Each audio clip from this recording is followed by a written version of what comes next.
আসন্ন প্রেসিডেন্ট নির্বাচন ইস্যুতে উত্তপ্ত মার্কিন রাজনীতি। দর্শক, এই বিষয়ে যুক্তরাষ্ট্র থেকে জানাচ্ছেন সহকর্মী কামরুজ্জামান হেলাল।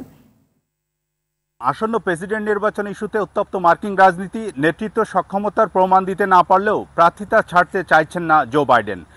এতে নড়বড়ে হচ্ছে ডেমোক্রেট শিবির। তাই সংকটের মোকাবেলায় বাইডেনের ছাড়া বেশ কয়েকজন সম্ভাব্য প্রার্থী কথা ভেবে রেখেছেন দলটি।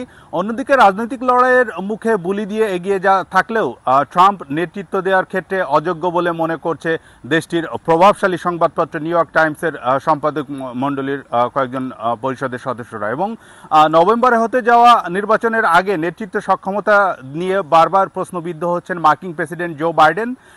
এতে করে এই মুহূর্তে মহাসংকটে মুখোমুখি তার দল ডেমোক্রেট পার্টি। মাথায় আকাশ ভেঙে পড়ার মতো অবস্থা প্রায় প্রতিটি সদস্যর।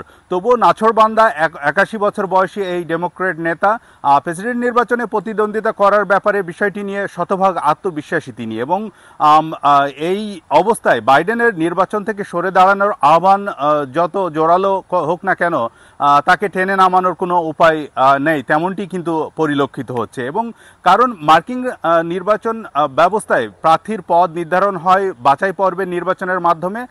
ডেমোক্রেটিক পার্টির বাছাই পর্বের নির্বাচন শেষে বাইডেনের ইতিমধ্যে প্রয়োজনীয় সংখ্যক প্রায় 4000 ডেলিগেটের সমর্থক অর্জন করেছেন।